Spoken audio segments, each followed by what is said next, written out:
I'm going to recommend a community we usually tell buyers to avoid. And I know that sounds contradictory, but if you're relocating here, you've got to hear the full story. When people think about moving to Southwest Florida, they usually picture low prices, sunshine, and more house for the money. But what they expect isn't always what they get, especially if they fall into one of these 5 overpriced communities that look like a dream, but come with a few too many hidden surprises. Hey, I'm Rick Harrison, a relocation expert, former contractor, and local real estate advisor. And I created this channel because when I moved down from the Northeast, I ran into the same traps most buyers fall into. Overpriced neighborhoods, inflated fees, and communities that didn't live up to the hype. I've helped countless others avoid those mistakes, and in this video, I'm gonna help you do the same. So let's start off with one of the most robust and popular all-inclusive communities in Fort Myers. So this community is right in the most popular area in Fort Myers, right off of the McGregor corridor. It's right by the Caloosahatchee River, and it's got everything you can possibly want as far as amenities go. That first community is Gulf Harbour Yacht and Country Club. You have boating access, you have a marina right there built in there, tennis courts, golf clubs, pickleball. On top of that, you have all kinds of different home styles. You have condos, you have high-rise living, you have townhomes, you have huge luxury estates. But with that, you're also gonna have some trade-offs, of course. First, you're gonna have the HOA and the club fees. Those can exceed $1,000 to $2,000 a month, plus different memberships that you're gonna wanna access. You're gonna be paying more for those as well. There's very limited inventory, so with that comes usually higher prices, more demand, less supply, higher the prices are. You're also gonna be paying for the name because it's one of the most popular and in-demand communities. And then some of the things that people don't usually consider are things like the fact that it's an older community, so you have aging homes. Those come with higher maintenance costs, so expect to be paying for the maintenance upkeep as you live there. And then there are also mandatory membership buy-ins, so that's another thing that catches a lot of people by surprise. So all in, depending on where you're living in there, what the home type is, and the memberships that you have available, you could be paying nearly $30,000 a year just in fees before your mortgage or even your taxes come into play. Now this next one, while it's within the borders of Fort Myers, it actually has its own zip code, so it's technically not part of Fort Myers at all, and it has its own town name. So it's been ranked one of the top communities in Florida and is home to dozens of celebrities and high-profile people. And that community is Miromar Lakes. What do people love about this area? Well, first, it's got white sand beaches on a private lake. You're not at the beach, so to find things like that inside of an interior or inland community is hard to find. There's only a few of those in Fort Myers and all in Lee County at all. It also has 5-star amenities. You got your spa, your golf clubs, your tennis, boating, pretty much everything you want. Now, while this is inland, it's on Miromar Lake, which is a huge lake where you can actually put power boats. You also have the country club lifestyle, so it's very active and social as well. And then you also have, of course, custom-built luxury homes, which is a big draw for a lot of people, especially if you're at that high-profile celebrity or C-suite level status. Now, what are the cons for this community? Well, first, homes start high and escalate pretty quickly. So even the condos, you're looking at $1 million more. 1.5 million plus for desirable lots. Mandatory club membership, that's gonna add another 6 figures over time. Plus the price to value ratio isn't really that competitive with a lot of the nearby options. And it's also not gonna be ideal for part-time residents due to the high carrying costs. So don't expect to buy in there, if you're planning to be a seasonal person, unless that's kind of where you're at financially and you can afford to pay these types of high carrying costs while you're not there. All right, now this next community is personally one of my favorites because it offers the HOA feel without the typical costs, and it's located in the McGregor corridor as well. It's also close to everything, just like Gulf Harbour Yacht Club was. And that community is Whiskey Creek. Now the pros for this community is one, it's quiet, it's a mature neighborhood, so there's lots of large lots and oaks. You're not like right on top of your neighbors. It's also really close to downtown Fort Myers. You're only about a 10-minute drive, and you're right by the river. So like I said, McGregor corridor runs up McGregor Boulevard. We're probably one of the most famous streets in Fort Myers with the palm trees lining them. There's also no HOA restrictions. It is a deed restricted community. So there are some things, but it's not like a typical HOA where you're gonna have controls on everything you do, like what color your doors can be or repainting your house or et cetera. So there's a lot more flexibility involved with this. Plus the HOAs, the last time I checked, they were only $65 a year. And they're optional. And it really just goes to maintaining the median, the landscaping, and the grounds that are considered common areas. Plus you also have Whiskey Creek Country Club, which is right inside the community. You don't have to belong there, but it is a nice little golf course. If you do like golfing, it's right down the street, and it is public, so you don't have to pay any specific membership fees to be a member there unless you want to. Now, some of the cons about Whiskey Creek that can start to add up, a lot of the floor plans are just outdated in the systems. A lot of these homes were built in the 70s, so you may need some interior remodeling to actually get what you're looking for. There's also no amenities in this community. There's no pool, there's no clubhouse, no community upkeep other than like the median I said. But it is a nice, community as far as like you can ride your bike. There's a bike lane. There's also a lane for your golf cart. So you can, take your golf cart throughout the community. You can go right down to the local 7-Eleven, which is at one end, or you can go all the way down to McGregor Boulevard across the street. And a lot of people ride their golf carts up and down the sidewalks, which you're not really supposed to do, but a lot of people do it anyways. The other thing recently too is that it's kind of a hidden gem. So prices have gone up over the last several years pretty fast without real neighborhood investments. Those renovation costs, you're probably looking at 50 to 150K on some of the older homes where you're gonna be changing the floor plans or just remodeling, because they are larger homes, a lot of them. So you're paying top dollar for homes built before most people had central AC. Now this next community is another favorite of mine. It's probably one of the most popular and desirable communities in Fort Myers, at least right now. It's located in an up and coming area or corridor of Fort Myers. And while it's one of my favorites, there are definitely some more affordable options that are worth considering. So that's why I'm putting this one at number 4, and that is WildBlue. The things that people love about WildBlue, it's got stunning lakes and boatable freshwater access. You can have power boats right on the water. So similar to like Miromar Lakes, where you're gonna be paying that ultra luxury premium for living in a community like that, WildBlue is gonna have a lower price point, one for the homes, but also for the HOA fees. And you're gonna get quite a bit more for it, but there's still better options out there. So you got resort level amenities here in ultra modern homes. It's great for families and social lifestyles. And it's also gated with private and high-end finishes in a lot of the homes. The lower end builders are gonna be the Pulte and Lennar homes, which are starting around the $800,000 mark. And then you also have WCI, London Bay, and Stock for your custom home builders, which are gonna be $1.6 million and up.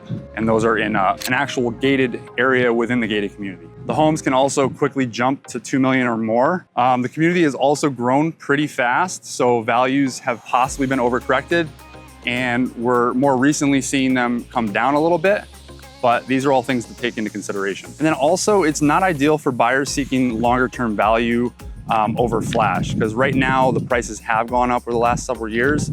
So while it is in an up and coming neighborhood, and I think the values will sustain themselves longer term, this isn't a place where you get in early and watch the prices go up, because all these homes have already been built out. There are no new builds available anymore. All right, now area number 5, while it's technically its own town, most people consider it one of the top areas for locals and tourists. And they also consider it part of Fort Myers, because this is really the place that they usually think about when they think about Fort Myers. They're thinking about Fort Myers Beach, but you are going to be paying a premium for the location. Let's just talk about the pros first. Obviously you have a walkable beach lifestyle. Pretty much anywhere on the island, you're within 1,000 feet or so of getting to water, whether that's the bay side or the beach side. A lot of homes are direct Gulf front access, and there are also a ton of vacation rental potentials here. A lot of people come down here during season, specifically going to the beach. And you're also gonna have that classical Florida feel and community. Now, some of the cons obviously are gonna be, there's massive price spikes, especially after hurricanes. We had Hurricane Ian a few years ago, and we saw homes plummet at first, but then they spike back up and we're going up for another couple years. There's quite a bit of volatility when you're talking about homes on the barrier islands. You're also gonna have high elevation and insurance requirements. So a lot of those things changed after Ian, and a lot of people were forced to rebuild due to the 50% rule. Many homes also need extensive repairs or full rebuilds. There's a lot of old homes out there. Unfortunately, a lot of them were wiped away during that hurricane, but a lot of new builds have started to pop up recently, and the area does seem like it's gentrifying towards a luxury lifestyle. The other thing is gonna be maintenance and flood insurance. So those are gonna make long-term costs pretty brutal, especially the closer you are to the water. So this area, you're not really buying a house here. You're gonna be buying FEMA compliance, flood risks, and big insurance bills. But you're also buying a lifestyle that for the price, you can't find in a whole lot of other places. All right, now let's look at some communities that still give you the Florida lifestyle without the 6-figure regrets. Let's talk about the better option for Gulf Harbour Yacht and Country Club. My number 1 pick for alternative communities would be the Landings. First of all, this area, you have the bundled golf, You've got the river access to the Caloosahatchee, so it's very convenient. You got the marina in there, so you bring your power boats. You have the gated security and the affordable condos and townhomes. They're gonna be a little bit more affordable than what you would find typically in Gulf Harbour Yacht and Country Club. You're also gonna have lower HOA and club fees. So that's one thing that, you can cut your expenses quite a bit just based on this. It's also just down the street from Gulf Harbour Yacht and Country Club. So you're gonna be able to get most of the things that you would get in that luxury Gulf Harbour Yacht and Country Club, just at a different price point. Now, some considerations to take into account here. These are gonna be older homes than even Gulf Harbour Yacht and Country Club, but they are well maintained for the most part. Some of the units are still gonna need updating though, so that's another consideration to take into account. It's got 80 to 90% of the lifestyle of Gulf Harbour at about 50 to 60% of the cost. So what's not to love about that? All right, now our alternative for Miromar Lakes would be Esplanade Lake and Country Club, and it's literally connected to Miromar Lakes. One of the nice things about Esplanade Lake Club is, one, Esplanade is a well-known brand of community and build down here in Southwest Florida. It's a Taylor Morrison community. It's got newer construction here. You're gonna have a resort pool, the boating in the lake, so you can have your power boats. A lot of homes do have docks here. There's also no mandatory equity membership like you're gonna find in Miromar Lakes. Homes starting right around the $700,000 range. And you're also gonna have tennis, spa, the clubhouse, and also a great walking trail system. There's a lot of things to love about this that you're not gonna have to pay for as much as you would if you went to Miromar Lakes. Now, some of the considerations for Esplanade Lakes is that not all the homes are, back to the water. So you will have to, prices are gonna depend on that as well. The HOA fees are still above average for Fort Myers. But Esplanade is where, savvy buyers usually land when they realize that Miromar isn't gonna fit their long-term budget. Now, our alternative community for Whiskey Creek would be Tanglewood. And similar to Miromar Lakes and Esplanade Lake Club, Tanglewood is directly next door to Whiskey Creek. So you're gonna have the same style of homes pretty much. Often a lot of them are already updated. They are usually lower average prices. You're not paying for the name. Whiskey Creek is a well-known established name and neighborhood. It's also located in desirable central Fort Myers. You have 41 right nearby with all the amenities and shopping you can pretty much need. You've got McGregor Boulevard right there, right on the same street that Whiskey Creek ends on. So you also have quiet walkable streets, which are great for retirees. If you want to walk through Tanglewood, you can do that. If you want to walk up and down McGregor, that's a huge road that you can do that on. Now, some of the considerations here, these are still older homes in Tanglewood. So due diligence is definitely going to be key. It's also not a gated community. So there's no guard, there's no gates to get in. Anybody can drive through. Overall, this is a great community that usually gets overlooked. So that usually means less competition and better value. So the next alternative is to WildBlue, which, as I said, is one of my favorite communities in Fort Myers, but I also mentioned that while it is one of my favorites, there's also definitely better alternatives as far as value and price go. So this next alternative is the place at Corkscrew. So what's to love about the place at Corkscrew? Well, it actually has one of the most famous images of like a resort community pool down here where it has the waterfall. So it's very cool looking. It has a massive fitness center, pickleball. So most of the things that people are gonna want to do down here in their spare time and their social life is available in the community. Homes also start around the $600,000 range and they go up into the millions, depending on the size of the home, depending on the lot, where it's located, all those things. Family events, you also have a restaurant and it is of course gated. And one of the nice things is that these are all newer homes and it is built in the same corridor as WildBlue, so it is an up and coming neighborhood. And I think that neighborhood is gonna hold its value longer period of time. Now, some of the considerations, there's no true lakefront or boatable water. So you're not gonna have the same access that you would at WildBlue. It's also almost about 5 miles east than many of those communities in that area. Not too far, but if you don't wanna make the 5-mile commute every day to get back to like where all the amenities are, then you're gonna feel a little bit isolated. Also, the HOA and CDD fees still apply here. They're just lower than like what you would expect at WildBlue. So the fitness center here rivals most of the commercial gyms, and this place really does deliver for the value. Now for Fort Myers Beach, this is a little bit trickier because it's tough to compare an entire island to any one location or area. But as far as it goes, most people are living on the beach because they want access to the beach itself and the lifestyle that comes with it. So with that in consideration, if you're going to pick an alternative to that, my suggestion would be either something inland around the Summerlin or San Carlos Park, which is gonna be a little bit further of a drive south. For both of these areas, you're still gonna be about 10 to 15 minutes to the beach. You're gonna have lower insurance and elevation risk because it's further inland. You're also not gonna have to worry about HOA fees unless you're living in one of the communities near the Summerlin area. So you're gonna have more freedom to renovate. And it's also great for investors and part-time residents and locals because it's so centrally located to like Naples or FGCU, which is where a lot of students down here prefer to go. You can rent out these homes to students throughout the year. A lot of parents don't mind paying for their students to live off campus because there aren't a whole lot of options on campus, but there are definitely some trade-offs to this as well. One of them is gonna be there's a lot less walkability from these areas.